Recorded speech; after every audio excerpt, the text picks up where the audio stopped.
Joining us once again on TMZ Live. Congresswoman, welcome back. Hi, Congresswoman. Thanks for having me on. How are you guys doing? We are good. So, look, you are getting a lot of attention, and I saw, and I'm trying to remember who it was. I saw somebody who was under consideration for vice president, and they asked her, would you take it? Oh, it was Susan Rice. And she said, yes. So my question to you is the same thing. If he wants you, will you say yes? You know what? I am going to do everything possible to get him elected and do anything I can to make sure that he has a successful presidency and to help in whatever way possible. I don't know what is going to happen. I'll tell you that right now I'm focused on this policing bill, but I am working with the campaign right now. I'm co-chairing a task force on the economy. It's called a Unity Task Force with the Sanders campaign. So I'm going to do everything I can because we can't go through this for 4 more years. I think that was a yes, Harvey, right? I think that was the yes without wanting to say yes, you really want it, but that was a yes.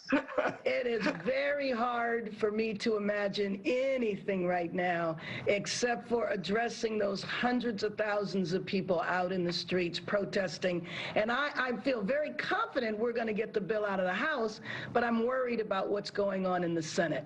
So hopefully, talking to TMZ and all of the people that watch TMZ, hopefully they will get involved in calling the Senate and saying, pass a real bill, not a fig leaf. You know, Congresswoman, just real quick, you should know that we have been doing this. This is our 3rd time doing it in the last 2 weeks, but we've started a major Get Out the Vote campaign on TMZ. And if you go to TMZ.com today, you will see how you can register to vote, and we are really pushing this and will through the election. So we just wanted you to know that. Thank you so much for your efforts, and anything I can do to support your efforts, you just let me know. Call on me anytime. We will. We will do that. So to your point, Congresswoman, you know, obviously you want the public to, as you say, reach out to senators and say you want that, you know, they want this bill to pass.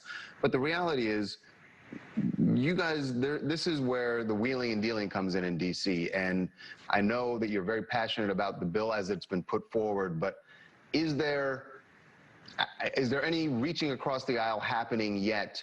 The early negotiations that might have some promise here that this could get through the Senate. Yes, and you know what the world is watching is the sausage being made. So we're going to pass this bill off the House floor. The Senate will stall, but we are talking. I mean, you should know that.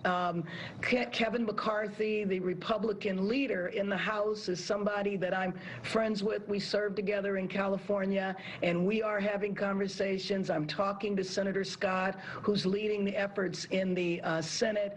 There's a number of members of the House on the Judiciary Committee. We have been having conversations, but you know, it was very important for us to put forward the strongest bill possible, and we did that. Congresswoman, you have been around for a long time fighting for reform, and our paths kind of crossed several decades ago with Rodney King. I did a lot of stories when I was with CBS on police and police abuse. And, you know, with Rodney King, there were high hopes there would be reform. It really didn't happen. And I know you wanted it and you were frustrated. Are you worried about that now? I am very worried about it. I mean, I think we're one hurricane away from something happening. I mean, you know, in our American culture, we have a very short attention span.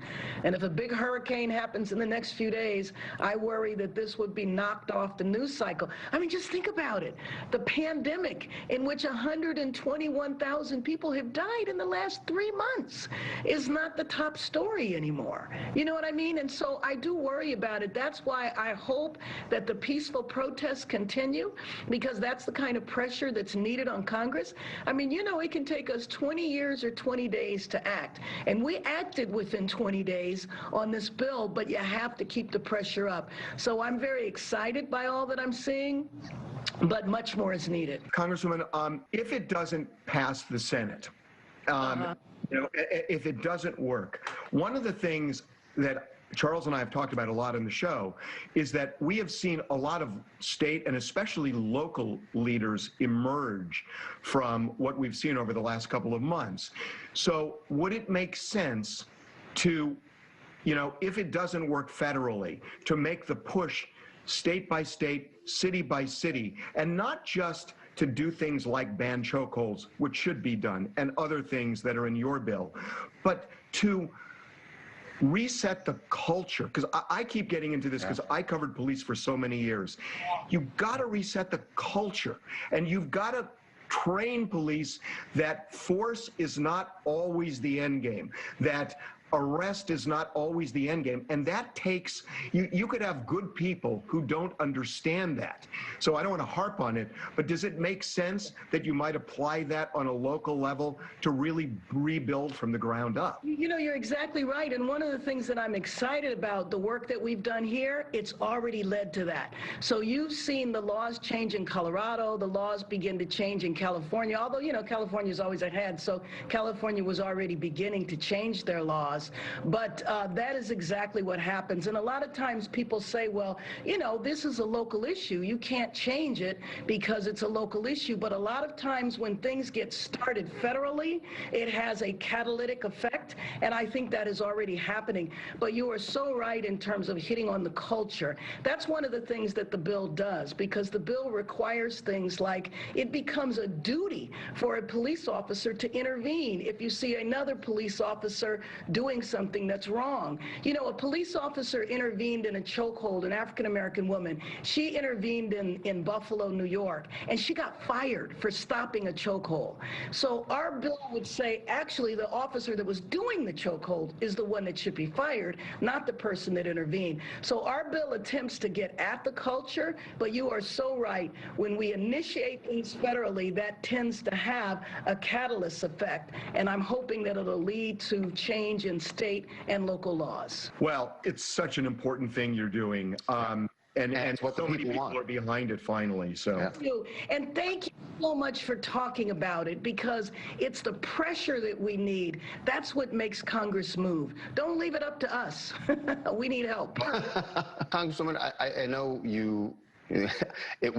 I took it as a yes, but I do want to add, something came to mind here, is like the possibility of having a woman of color being vice president, whether it's you or whoever it is an incredible moment in this country, in a very historic moment. And I just think that that's tremendous. So what do you feel about that? You're absolutely right. I'm very excited about that, and I think that there are so many amazing women, many of whom I know. I don't know them all, but I think they're amazing, including the senator from California, the former ambassador to the United Nations, Susan Rice.